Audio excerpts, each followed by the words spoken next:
the Mets do have next year. All right, it's a race against time as tens of millions of Americans are facing higher costs for their health care coming up. We've got the latest on the effort to keep insurance premiums from skyrocketing. And we're also going to have the latest on our top story that we have been following tonight as 2 people are dead, 9 others are injured following a mass shooting at Brown University. You're watching the 10 o'clock news.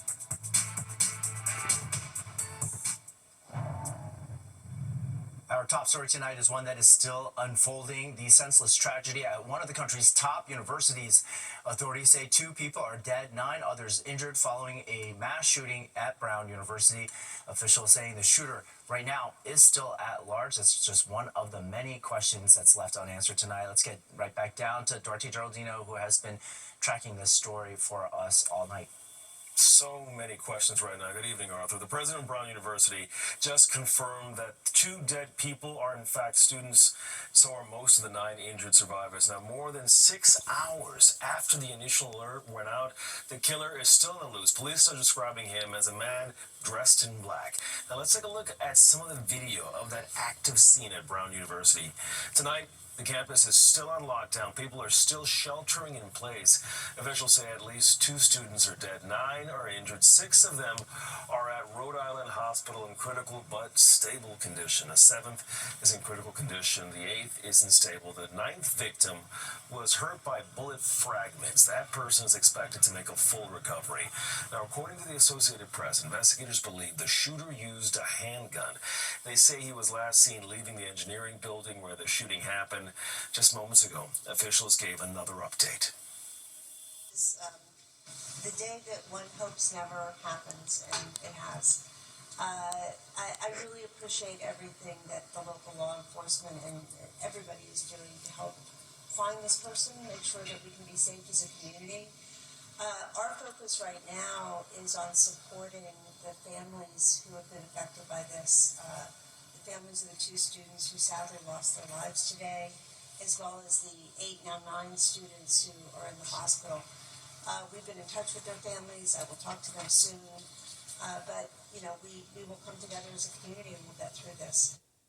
And you just heard the president of Brown University confirming the 2 dead people are students. Now, this shooting happened inside the Barras and Holly building. This is a 7-story complex. It houses the School of Engineering and the Physics Department. Inside, you'll be able to find classrooms, labs, and a bunch of offices. Final exams were happening when the killer started shooting people. And according to the school, multiple exams were scheduled inside that building. Details about how many students were actually inside, that is still unclear. Let's hear now from a Brown University student. I don't feel so qualified to speak more broadly, but it's terrible. Like I said, you hear about it around the country, and you just dread the day it could happen at the school you're at. And the president says she's going to be fully briefed on the deadly shooting and is asking Americans to pray for the victims and survivors. Now, the FBI is now involved. The Bureau is helping local police. Authorities say they still don't know what motivated this attack. They've made no arrests yet, and it's still not clear if the shooter is still on campus. Now, the university president is encouraging everyone on campus, call your families. Let them know you are alive. Duarte Geraldino, Fox 5 News. All right, thanks very much, Duarte. Meanwhile, our other top story tonight, snow in our area. Luke Johnson joins us now with what we can expect, and it's not just the dusting, it seems, huh? Yes, it's a little bit more than a dusting, but nothing too crazy where we're sounding the alarms. Kind of an exciting first snowfall for the season, so let's go over these expected totals again. 3 to 4 inches in Central Park, New York City. That's what I'm predicting. A little bit more, but roughly the same out on Long Island, and we could see a little bit more for places way out east like East Hampton, just because this system does linger further east for a while. But for the most part, no one's going to see more than 5 inches. I think 1 to 3 is going to be the most consistent amount. And then the further north you are, which is a little different, right? Usually we expect more snowfall the further north you go, but it's going to be a little less for places like Hartford and then over in Monticello, and then a little more for places in New Jersey, inland New Jersey, and down the shore. So they'll get even more snowfall than we do here in New York City. sunny. Lows tonight, 28 degrees in New York City, a little bit of rain and then all snow. Tomorrow, just a high of 30, so really can't emphasize enough how much we need to bundle up for Sunday and Monday. But then at least we get gradually warmer as the week goes on. Arthur? All right, thanks so much, Liv. Well, authorities tonight tell us in that area that Liv just highlighted that they are doing their best to make sure that roads are safe and that mass transit stays up and running in preparation for the first accumulating snowfall of the season. A winter advisory is currently in effect until 1 p.m. tomorrow afternoon. The heaviest bands of snow are expected in the southern part of the city during the overnight hours into the early morning. Frigid air will likely follow the snow, which could lead to conditions including black ice. As for those who are out and about tonight, the snow is setting the north. That sounds great to me. I'm a skier, so I'm happy. So, in fact, tomorrow I'm leaving. I'm taking the train, Ethan National Express, all the way to Killington, because I used to be a ski instructor, and they have this special program. So I'm taking the train up to Killington and have a week skiing. That's rolling with the punches. The city has also issued a code blue because of this dangerous cold, which means outreach teams will be out tonight to protect the homeless.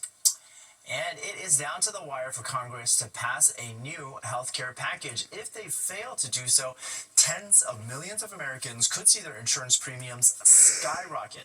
On Thursday, the Senate rejected two proposals, and now lawmakers have about 5 days before going on holiday recess. Democrats are pushing to renew the expiring subsidies for the Affordable Care Act, but conservative Republicans are saying no way.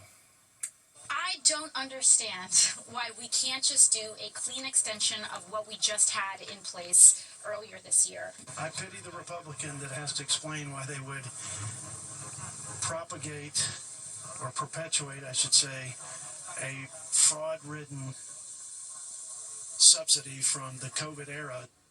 Well, if nothing is done, healthcare premiums for tens of millions of Americans are expected to dramatically increase on the first of the new year.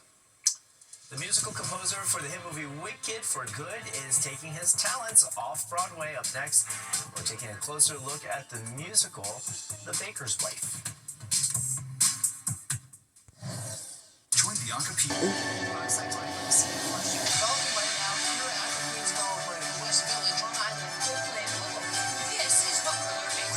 news happens, whenever news happens, Matt is who you get your news from. Reporters of Fox 5. Some more entertainment news. While Wicked for Good is raking it in at the box office, the musical's composer has another hit, one that's running off Broadway. Fox 5's Jessica Formoso catches up with one of the stars of The Baker's Wife. People are taken away. They feel like they've left Manhattan and gone to the French countryside. That's Manu Narayan, who plays one of the villagers in The Baker's Wife, currently playing at Classic Stage Company, whose lives are turned upside down when the newly arrived baker, played by TV star Scott Bakula, stops baking bread after his wife, Oscar winner Ariana DeBose, runs away with a younger man in 1930s Provence. The music it takes you back to a time of musical theater, I think, that is maybe a couple of decades in the past. And he says the show, which took almost 50 years to get to New York, is a perfect tonic for current times. Especially in this climate that we've been living in, political climate / world that we live in, where we're always on devices and we're kind of we're growing farther and farther apart from our neighbors in many ways. It's really nice to see a show where, there's a catalyst for not just a love story, but a catalyst for that love story to bring neighbors together and a village together. A community. It's about community at the end of the day. Narayan first burst onto the Broadway scene, breaking barriers for Indian American actors in the Bollywood-style musical Bombay Dreams. 25 years later, I've worked with loads of kids who are now coming out and saying, you know what, my parents took me to that show. There's never been anybody like me. And I saw you guys on stage, and I saw you on stage, and my parents saw a path for me to follow my dreams in the theater, in the musical theater. and now they're all doing so well. And you can see Manu Narayan on stage now through December 21st in The Baker's Wife at Classic Stage Company. I'm Jessica Formoso, Fox 5 News. We are bracing for that first significant snowfall of the season. The city saying it's out and about, ready to keep the roads safe and mass transit moving smoothly. And Liv Johnson is here to let us know how much snow we can expect. Hey, Liv. A few inches there, Arthur. Yeah, we have a winter weather advisory throughout a lot of the tri-state area, but also a big drop in temperatures. Tomorrow, we barely make it out of the 20s. In fact, we spend most of the day there. I'll get to that after the break, but first, Jen has a look at sports. Thanks, Liv. Knicks. If there's one person who hasn't gotten a rest today, that's her. Time now for weather. Liv Johnson's been tracking everything that's been going on. Hey, Liv. Hey, Arthur, let's talk about the temperatures we had today. At least we got into the 40s, but we were still well below average. I mean, we were 41 in New York, but further north in the 30s, and usually this time of year we at least get up to about 45. Our record was 67. That was set in 2015, but it could be worse, okay? When we look at some parts of the Midwest, they only got up to 26 in Chicago. 3 was the high temperature today for Minneapolis. See 10 for Rapid City, 12 for Billings, Montana. Now, current temperatures have just dropped a few degrees from our afternoon high. It's 35 in New York. We see mid to upper 30s for most of the mid-Atlantic, even up into Boston. We have 34 for our current temperature, and then all cooler to the west. Of course, they got slammed with that system that we are kind of getting the remnants of because they got much more snowfall for places like Cleveland, Columbus, Detroit, and all of those places are in the teens. Look at Chicago, just 4 degrees right now. So once this system moves through, we're kind of in limbo for a while. We don't have really high pressure or low pressure helping us out for our Sunday. Monday, we talked about this system a little earlier in the show. I'm not confident that this is going to turn into anything, but we do have a system further to the north. You can see the area of low pressure way up there past our futurecast sign up in Canada, and it is showing a chance on some models, but for right now, I'm going to say it's going to be dry until Thursday. We don't have any chance of precipitation Monday or Tuesday, but it is going to be bitter cold on those days. 28 is going to be our low tonight in New York City, but most of us get cooler than that. 26 for White Plains, 24 for Poughkeepsie. We have 14 for Monticello, 30 down the shore in New Jersey, mid-20s throughout Connecticut. Then tomorrow, we really just stay in the 20s the whole day, but Monticello, notice, only has a high of 19 tomorrow. We have 27 up in the Hudson Valley, low 30s out on Long Island, but again, we just hit that for a little minute, but most of the days in the 20s, feeling even cooler because it's going to be breezy tomorrow. We hang on to that bitter cold on Monday. It's breezy, it's cold, it's a high of 30. 33 on Tuesday, 42 on Wednesday, and then we do get into the 40s by the end of next week. Upper 40s at that. Arthur? All right, thanks so much, Liv. Not great weather for football tomorrow, but before we can get to that, Jen Williams is here with a look at sports, probably starting with basketball. That's right. NBA Cup play under. Make your mornings fun. Watch Sherry weekday mornings at 10 on Fox 5. Well, one local artist is living proof of how resilient humans can be. Fox 5 Jody Goldberg introduces us to Rebecca Colton, who has begun painting with her mouth after a ski accident left her paralyzed from her neck down. Rebecca Colton knows what it means to climb mountains. She grew up skiing them, but on March 13, 2021, one icy run changed everything. It was like one of the first runs of the day, but it was icy out, and I guess I was going fast. Rebecca broke her C1 and C2 vertebrae, the very top of her spine. It was the phone call that you never want to get. They couldn't get a pulse, and they kept trying. They're like, it's dire. I woke up in the hospital days later and told I was paralyzed from the neck down and not able to breathe on my own. But while the way Rebecca lived her life dramatically changed, her positive attitude stayed the same. Even in early hospital photos, Rebecca's smiling. She's made a determination to make the best of her situation.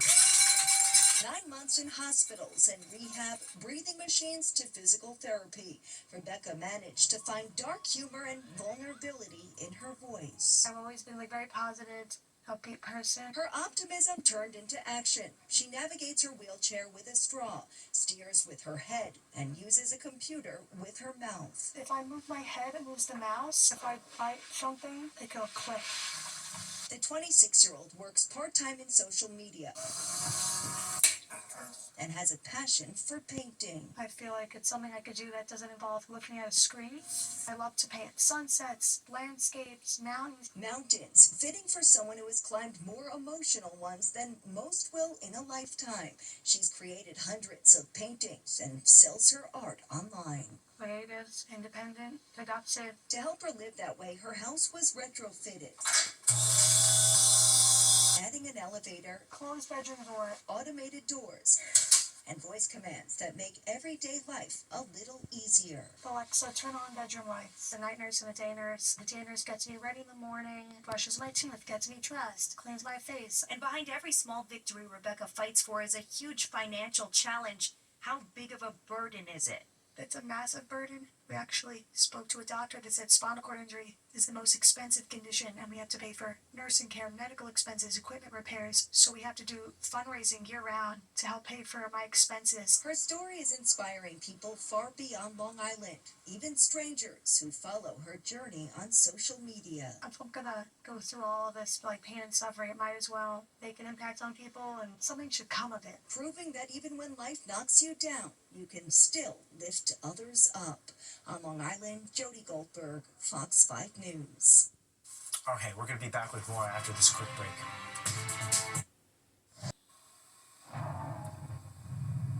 We have an update right now to the top story we've been following tonight. Police just releasing this surveillance video of who they describe as a person of interest in that mass shooting at Brown University.